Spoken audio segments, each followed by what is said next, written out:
মধ্যে কোম্পানির শেয়ারগুলো কিনে ফেলতে হবে। তার দেরি হয়ে গেলে তার আমাদের অনেক ক্ষতি হয়ে যাবে। তাই আমাদের অনেক টাকা চাই। এত কি ভাবছে বিআই মশাই? ওড়িশা সিলসিলা পালিয়ে গেছে বলে আমরা সমস্ত কাজকে আটকে থাকবে না? গণপতি গোস্বামীর কোনো কাজই আটকে থাকে না, কি বলেন মেসমশাই? ঠিকই তো। মাথা তো সব মানুষই একটা করে আছে, কিন্তু মগজ আছে কজনের। তোমরা থামো তো। থামবে কেন বাবা? মাঝে মাঝে থামা ভালো তবে নইলে চোখ বুজে পথ চলতে গেলে গর্তে পড়ে গিয়ে পা ভাঙার সম্ভাবনা আছে। জয় গুরু, জয় তোমার গুরু ভক্তির মুখের আড়ালে যে আসল মুখটা দেখতে পেয়েছি সেটা আমার জানা হয়ে গেছে। তুমি তোমার স্বার্থ সিদ্ধির জন্য আমাকে ফুল পথে চালিয়েছো। তুমি আমার ব্যাগ লুট করে টাকা জমিয়েছো। তুমি আমার দাদুকে মাকে খুন করে এই সম্পত্তির মালিক হয়েছো। এসব তুই কি বলছিস রূপা? লোপাকে লোপা দেখে আমার বাবা অনেক কিছু গুছিয়ে দিয়েছে দিদি, কিন্তু আমি তো পেয়েছি, তুমি কি পেয়েছো? আরে কথা শোন মা, কথা শোন। তোমার অনেক কথাই আমি শুনেছি বাবা।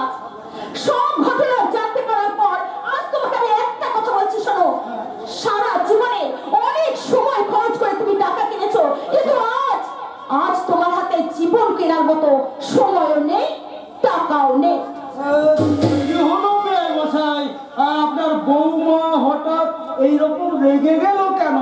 বলতে পারবো না বিআই মশাই, তবে এটুকু বলতে পারি কাল সন্ধ্যের মধ্যে আপনি আমাকে 50,000 টাকা দেবে, নইলে শেয়ার মার্কেট আমি ধরতে পারবো না। বাবা, শেয়ার মার্কেট তো অনেকটা মানুষের জীবনের মতো, কখনো ওঠে কখনো নামে। 50,000 টাকা শেয়ারটা কিনতে পারলে মহাদেব মুখার্জি অনেক বড় লোক হয়ে যাবে। তপেন্দু দেশ থেকে মিথ্যে মামলাকে উঠে গেল। দীপেন্দু ঘুষের টাকা বাড়িয়ে দে, পাবলিককে বল জিনিসের দাম বাড়ছে, টাকার দাম কমছে। আপনারা দয়া করে ঘুষের অঙ্কটা একটু বাড়িয়ে দিন। বিআই মশাই, সংসারের শিকড়টা ছিঁড়ে গেলে কি হবে? শেয়ার মার্কেটের শিকড়ে আমি উঠবো।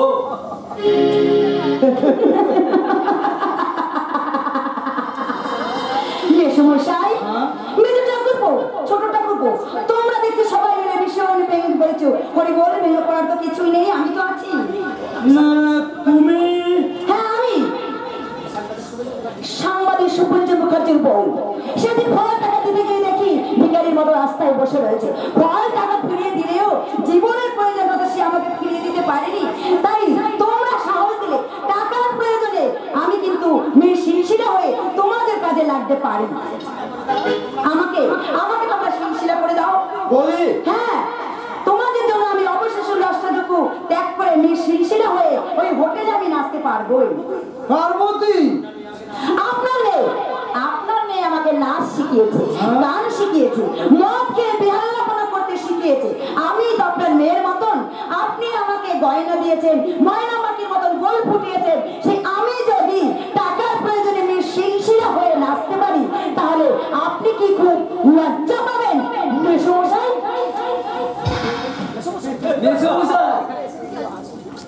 আজ এখানে এসে থেকে শুনতে পাচ্ছি রেকর্ডের উল্টো পিঠটা পাচ্ছে। ওই বৌদির কথা ভাববেন না, ভাবুন ওই পরে এসার সিলসিলার কথা। কিন্তু বৌদি সিলসিলা হয়ে গেলে ক্ষতি নাই, কিন্তু সিলসিলা বৌদি হয়ে গেলে আমাদের সর্বনাশ হয়ে যাবে। তপেন্দু, আমি আইনজীবী বসে আছি। আপনি হটলাইনে কাজ চলে যান। হটলাইন? আপাতত আমার হটলাইন জগদীশ দত্ত। পালিয়ে যাওয়ার পর তার মাথাটা গরম হয়ে গেছে, তাই তার মাথা ঠান্ডা করার জন্য আমি ওই বউকে সিলসিলা সাজতে বলেছি।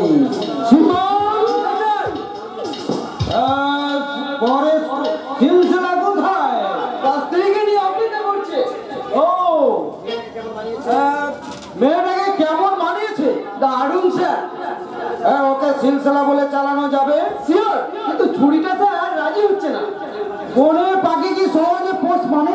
তাকে পোষ মানাতে হয় শীতল। আমার মনে হয়েছে আর সহজে পোষ মানবে না। তুমি চেষ্টা করো শীতল, তুমি যদি ওকে বসে আনতে পারো তাহলে তোমার তোমাকে পরেশ বানিয়ে দেবো। হ্যাঁ, গাড়ি বাড়ি বেতন সব কিছুই তুমি পরেশের মতো পাবে। রাজি? আপনার জন্য আমি জীবন দিতেও রাজি। আপনি নিশ্চিন্তে থাকুন। আপনি স্যার ওরা 10 বছরে যা করতে পারেনি আমি 10 দিনে তা আপনাকে করে রাখাবো। হটলাইন, হ্যাঁ, টরে টরে টক্কা, ইস্ট ওয়েস্ট নর্থ সাউথ সব জোরে সজা। এখন জগদীশ দত্তের মনে জাগানো হবে সুখের নেশা। করতে হলো আরামজাদিকে নতুন পেশায় নামাতে আমাকে নেশা করতে হলো। ও তাই তাই কি হারামজাদি রাজি হয়? মিষ্টি কথায় যখন কাজ হলো না তখন থাপ করে মেরেছি আর লতা করেছি তোর হাত মেরেছি কষে এক লাঠি। সে ছুটে যাওয়ার বাদ মতো নিয়ে ধরেছে, হাও হাও করে কাঁদছে, কিন্তু আমি তার কান্না দেখে ভুলিনি। পাগল মেয়ে ছেলে কান্না দেখে ভুলে গেলে লোকে যে তোমাকেই পাগল বলবে। তাই তো লতাকে খুন করার ভয় দেখিয়ে সাজিয়ে গুটিয়ে আপনার হোটেলে নিয়ে তুলেছি। বেশ করেছো, খুব ভালো করেছো। তা লতাকে সাজিয়ে গুছিয়ে কেমন মানিয়েছে? চমৎকার।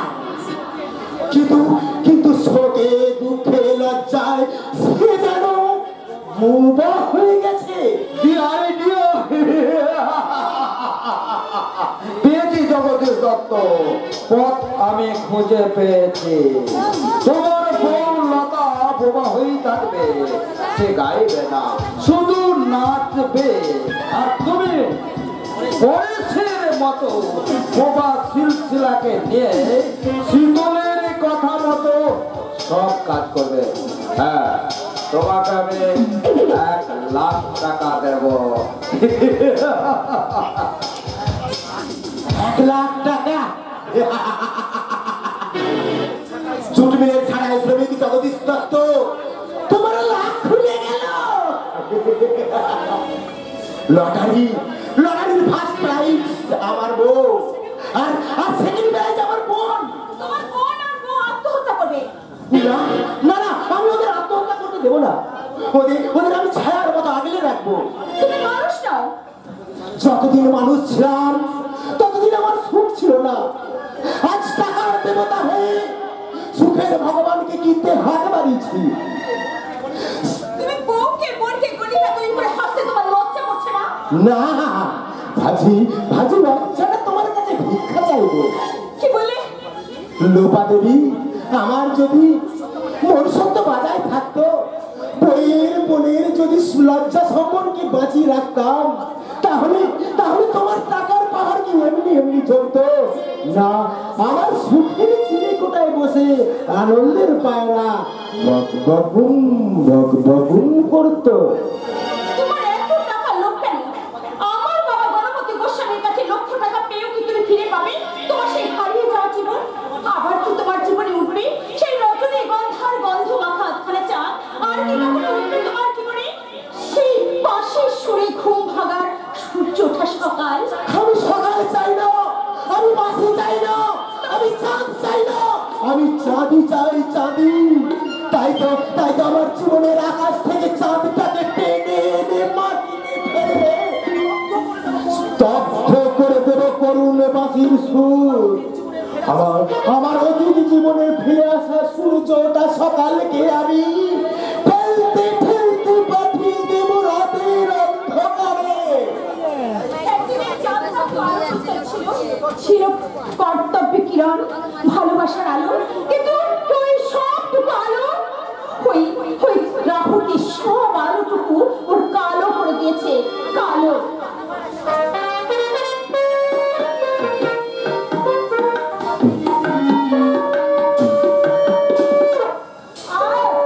আজ অশোক ষষ্ঠী, সব মায়েরা সন্তানদের কপালে অশোক ষষ্ঠীর ফোঁটা দেবে বলে দিয়ে থাকে, তাই আমিও অশোক ষষ্ঠীর ফোঁটা দেবো বলে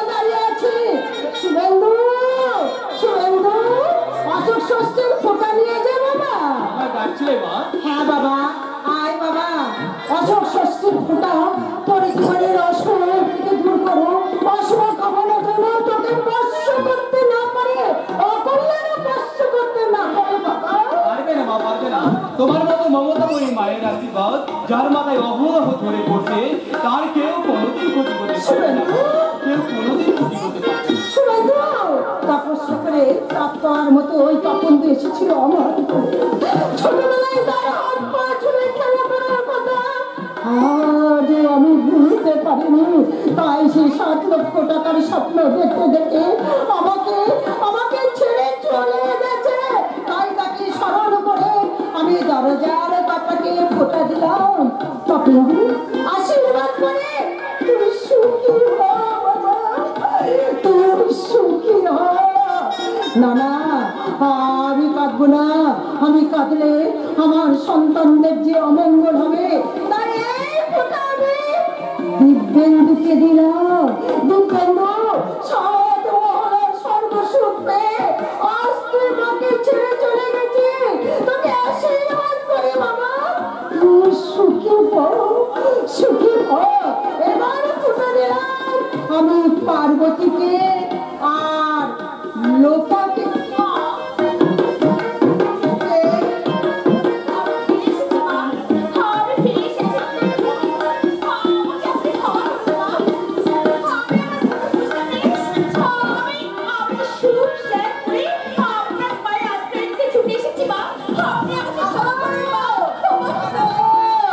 আমি তোমাকে থামাবো না, চুপ করাবো না।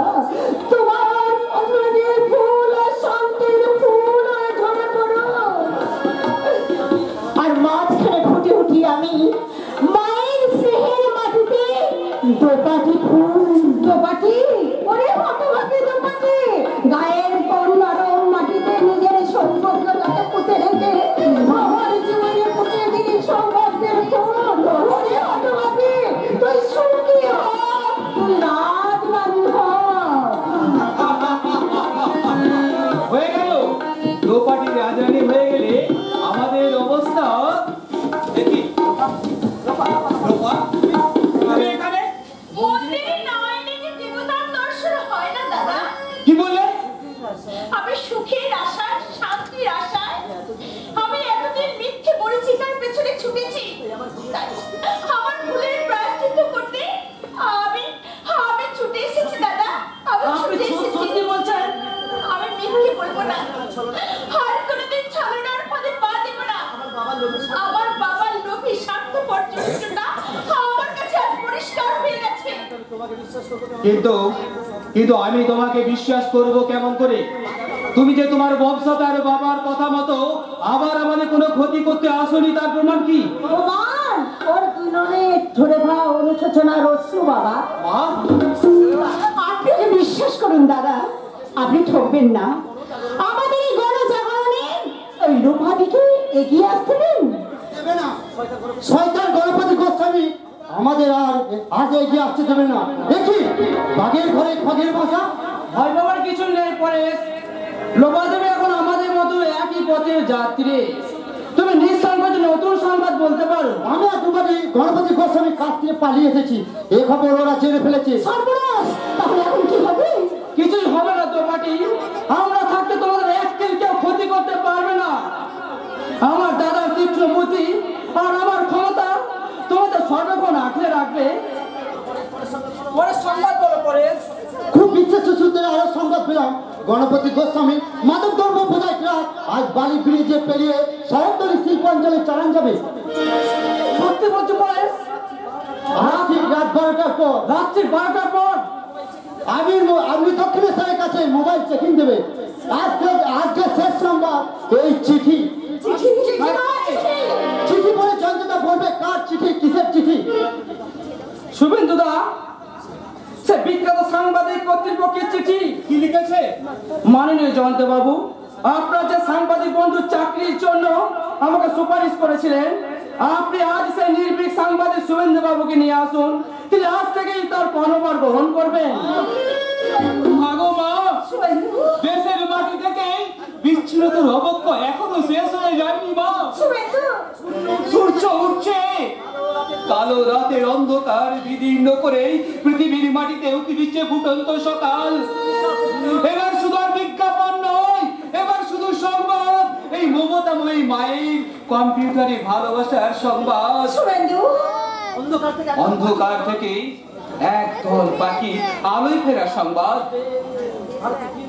ফিরবে, সবাই ফিরবে, কিন্তু আমার বড় মামা। ওই লোভী আত্মসুখ সর্বস্ব মহিলার কথা তুমি আমার সামনে উচ্চারণ করো না মা।